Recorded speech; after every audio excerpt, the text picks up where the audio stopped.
აბა როგორ დავიცვათ ჩვენი საფული RFID სკანებისგან. მე რო არ დაკლონოთ ბარათი და არ გამოიყენოთ მაღაზიაში.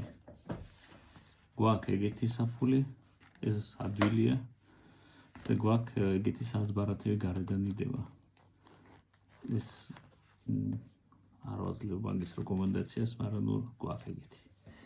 დაგჭირდება პასტა ფურცელი და ეგეთი ფოლგის სკოჩი. ეგენი იყიდება ნებისმიერ სამშენებლო მაღაზიაში. არის ეგ ვერცხლისფერი, შეიძლება ის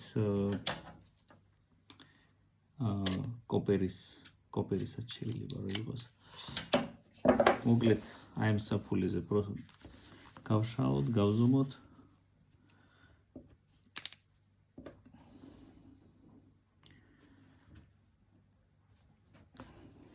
დავხაზოთ.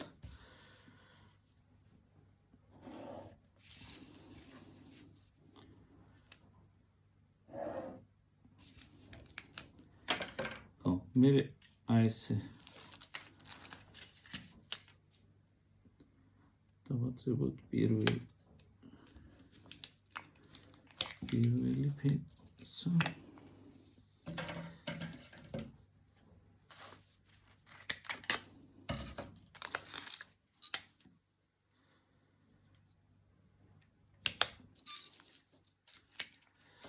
მეორე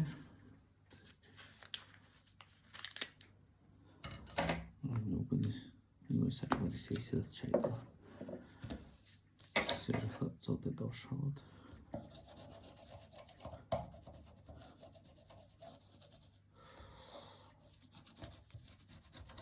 ცოტა გავასწორო. მე ხმარებაში არის საკას, არა იქერქლოს. სამოჭროთ.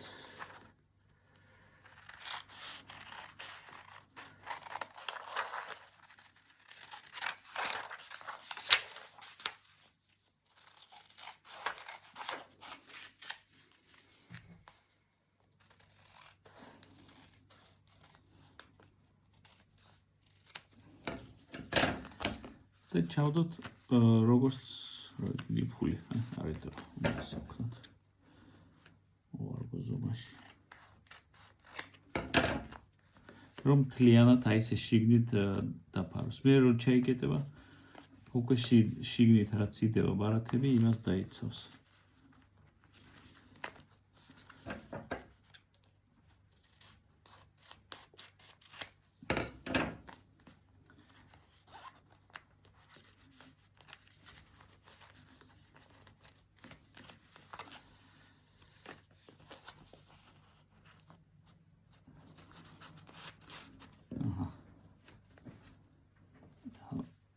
ცოტა მაღალი გამოვიდა.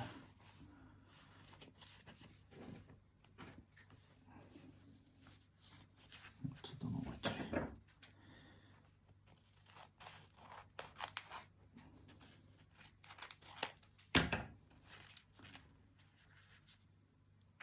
ეგ არის, აი ეს შიგნით აწი არის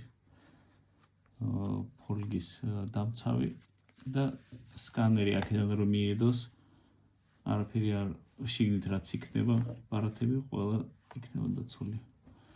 და თუ ბარათს ჩადებთ, შიგნიდან მხრიდან ჩადებთ. ეგ ერთი, ახლა შეგიძლიათ რომ ბევრი თუ უკეცავთ და ის რამე ცელოფანში ან ლამინაცია გაუკეთეთ, მაგრამ რავი, ახლა ეს წაიღებს ისედაც.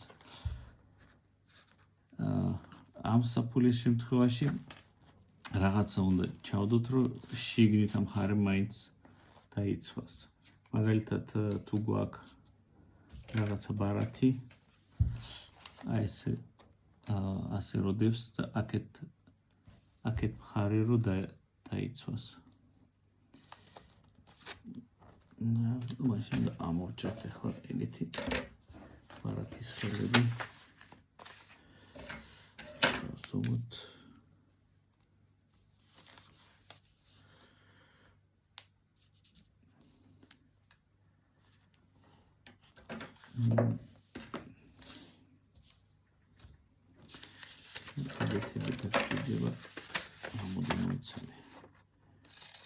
ერთი ამოვჭრათ და მე ვცადოთ სხვებზეც ზომები.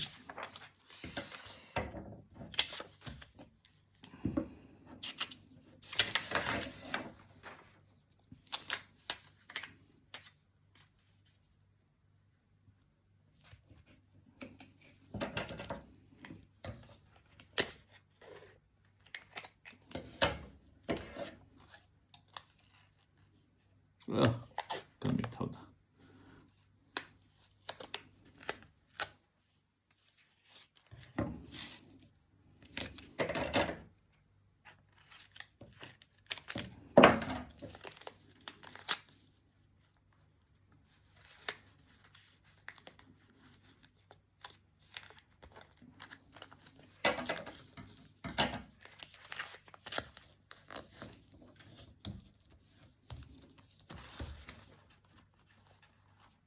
Εμάς ჩავდოთ.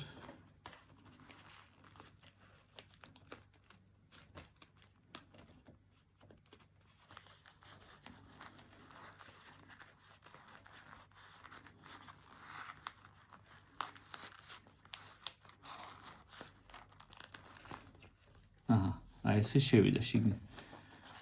просто ახლა ცოტა ისე ვქნათ მოვაჭროთ სიმაღლეში.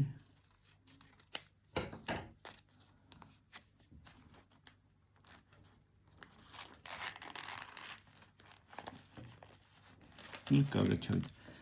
ოღონდ აქ ერთი წესია, რომ უნდა დაიმახსოვროთ, რომ ბარათი უნდა ფოლგა უნდა იყოს გარეთ მხრიდან და ბარათი უნდა იყოს შიდა მხრიდან. აი ესე. აი ჯერ მოდის აი საფულეს ისა ჯიბე, მერე მიდის ფოლგა, სულ აქ უნდა იდოს და მერე უკვე ბარათი. და აი ესე ყველა ჯიბეს უნდა გავუკეთოთ. და შიგნით უკვე ეხლა აქეთ რადგან გვაქვს ფოლგა, მარტო აქეთ ამ მხრიდან იქნება საჭირო. მადლობა ყურადღებისთვის და ყურადღებით იყავით.